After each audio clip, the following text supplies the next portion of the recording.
you matter. There's a reason. I want to make sure you understand the reason. The reason why you matter is because you'll never have, you'll never be, you'll never do. You are powerful beyond measure. Your daddy wasn't in your life. Your mother wasn't in your life. I don't know. You didn't have a mentor. I don't know. But you may have never heard someone look you in your eye, look you in your soul, and tell you that you not only matter, you're powerful. I want you to take your life to a whole nother level. I want you not only to understand you matter, I want you to go in that mirror and say, I matter.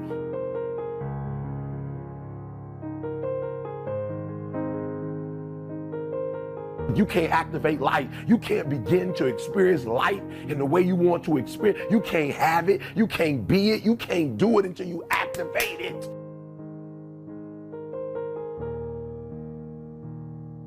It's all in there. All your gifts, all your talents, everything you need to do to be what you've been called to do.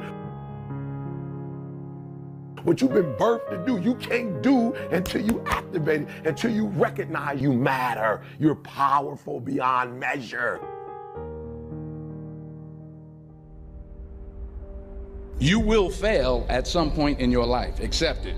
You will lose. You will embarrass yourself. You will suck at something. The point is, every graduate here today has the training and the talent to succeed. But do you have the guts to fail? If you don't fail, you're not even trying. To get something you never had, you have to do something you never did.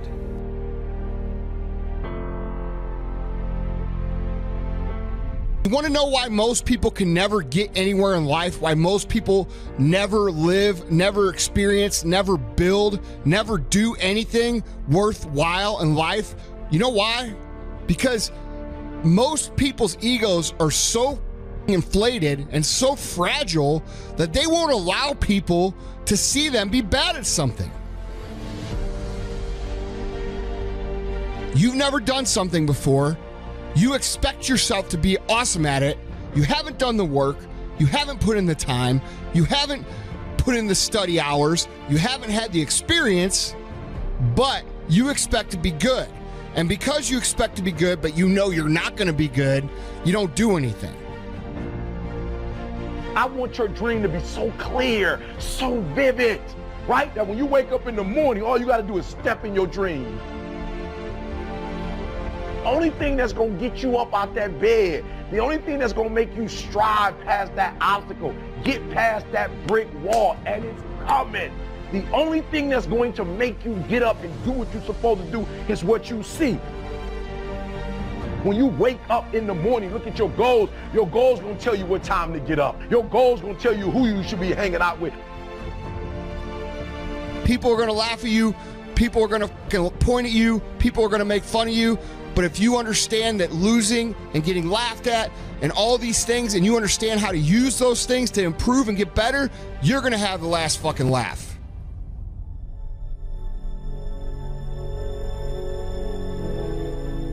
Most people think it's, well, maybe I didn't really want it, or maybe it's a prioritization thing. I'm like, no, it's just that sometimes when we lose touch with what we want, because we're not putting it in front of us often enough, you have some goals and you've mapped those goals. Bring back your visualization practice. When you first had that goal or that dream, that big desire, I bet you sat in bed and you thought about it and you dreamed about it and you could practically taste it. It was a goal you were going to go after, and it showed up in your dreams, it showed up when you closed your eyes, it showed up when you talked to other people. That's a real fire goal.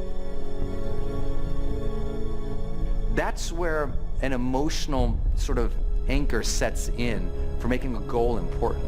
When not only do you visualize yourself doing it, but struggling through to make it happen. Everybody's got a dream. Everybody's got a goal. What's the plan? And your plan has got to have something I call the C5 complex. Your plan has got to be clear, concise, compelling, consistent, and committed. You've got to have a plan. And when you're trying to do something that you're truly passionate about, there is no plan B. What are you going to do with the rest of your life? That's a trigger. That's the biggest trigger that I have ever experienced. What are you going to do the rest of your life? Just got to show you guys this view. It is spectacular of one of my favorite cities in the world, Vancouver, Canada. And look, I've dropped my blood and sweat in this city, wrestled multiple matches in this city, shot big movies in this city.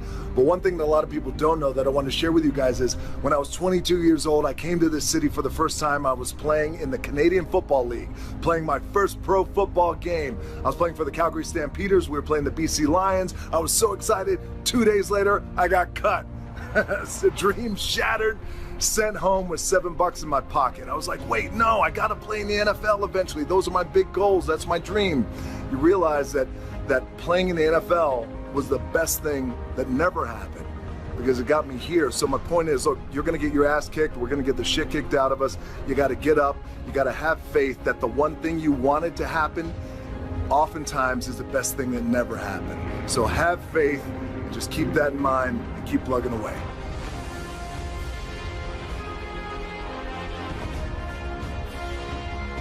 You cannot give up because it ain't what you see. You cannot give up. Never, ever, ever give up. You can't let them get you down. You can't let the critics and the naysayers get in the way of your dreams.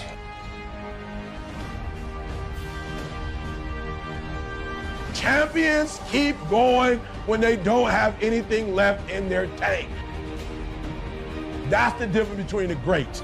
That's what separates them. When they don't have no more. When it's over, when they're tired, when they're frustrated, when they're ready to give up, when they spent their last dime, that's when they get started.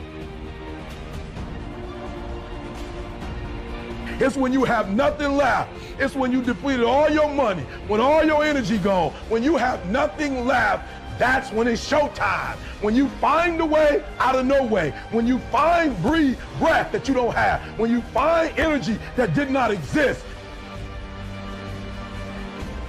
Find somebody who has a strength where I will have a weakness and I partner with them. All you're trying to do is get to the goal. No one gets there by themselves. Everybody needs help.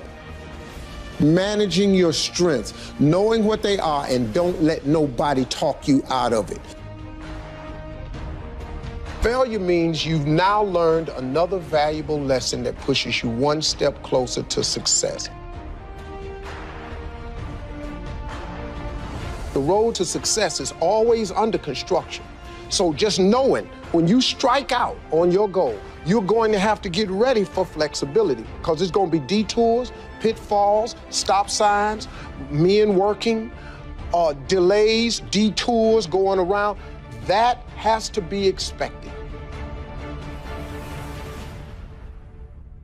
I think that decision-making is a part of the issue of assertiveness. So we think about assertiveness and how assertiveness you can be with other people, but you have to be assertive with yourself and make personal decisions. Where will you be in your business, in your life in 36 months? Not because you hope, because you decide.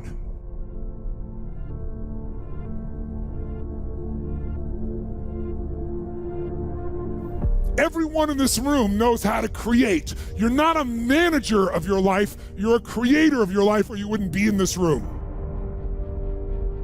How do you create your life? You get hungry for something, don't you? Who has done something in your life that once seemed difficult or impossible, and now it's part of your life? How did you do it? You created it 3 ways. Number 1, You decided there's something you wanted so bad that you unleashed all your desire. You became obsessed with it. If there's something you once envisioned and now it's real, it's because you didn't just envision it, you brought so much emotion to it that now it's in your life. It was once a dream, it was once a goal, and now it's in your life. May have seemed impossible at one time. So how did you do it? You started with a concrete vision of what you wanted and you focused on it continuously, didn't you? Wherever focus goes, energy flows.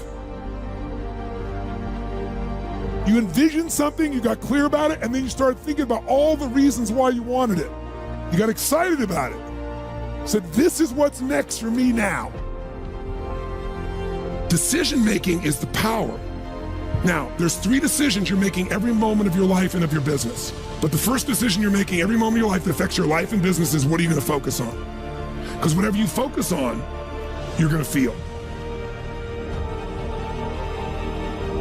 Because some people focus on what they can't control every day. Can you predict, if you're focusing every day on what you can't control, how you're going to feel about your life or your business? You're going to be overwhelmed, you're going to be depressed, you're going to be frustrated. When you have a desire to do something, the first thing you ought to recognize is most of the desires come from animalistic traits. So the first thing you should do is think as to why you should not do it. I want this. You may have dreamed about it, thought about it, talked about it. But when you focus on something continuously, something magical happens. You get insights, don't you? You overhear a conversation and you hear something you wouldn't have heard if you didn't have that outcome or goal that you wanted so badly.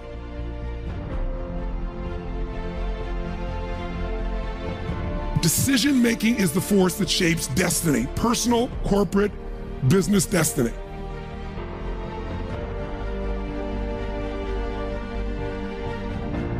Our decisions are good or bad determined by how we made them, not what the consequences were.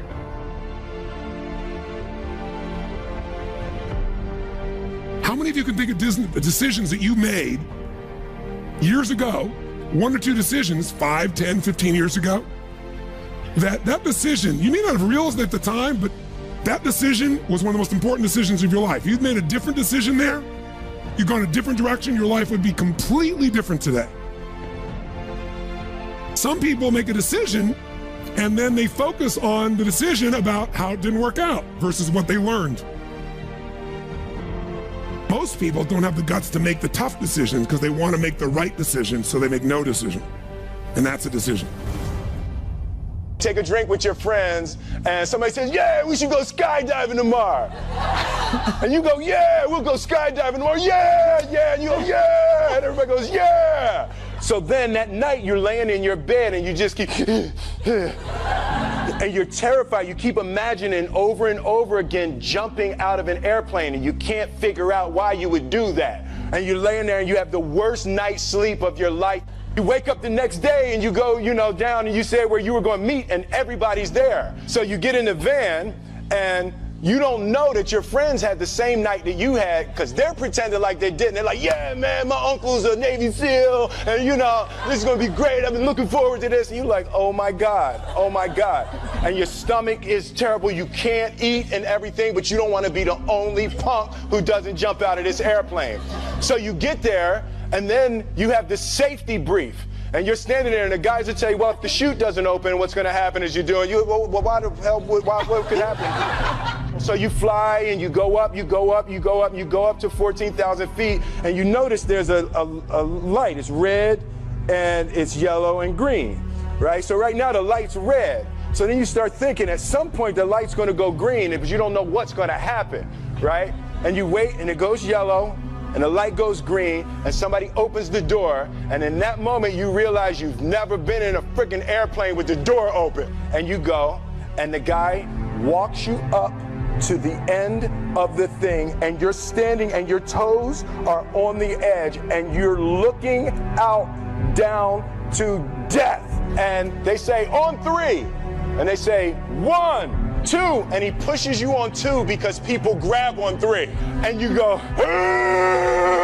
and you fall out of the airplane, and in 1 second, you realize that it's the most blissful experience of your life. You're flying, right? It doesn't feel like falling, right? It's like you actually are kind of held a little bit by the wind, and then you start falling, and there's zero fear. You realize that the point of maximum danger is the point of minimum fear. It's bliss. It's bliss, and you're flying, right? And you're doing that, and then 20 seconds, 25 seconds, 40 seconds, and you have enough time to just kind of be like, oh, shit, that's that building. That's not like that one. Oh, you can see the ocean. And the lesson for me was, why were you scared in your bed the night before? What do you need that fear for? Why are you scared in your bed 16 hours before you jump? Why are you scared in the car? Why could you not enjoy breakfast? What did you need that? The fear is fear of what? You're nowhere even near the airplane. Everything up to the stepping out, there's actually no reason to be scared. It only just ruins your day. You don't have to jump. And then in that moment, all of a sudden, where you should be terrified is the most blissful experience of your life. And God placed the best things in life on the other side of terror. On the other side of your maximum fear are all of the best things in life.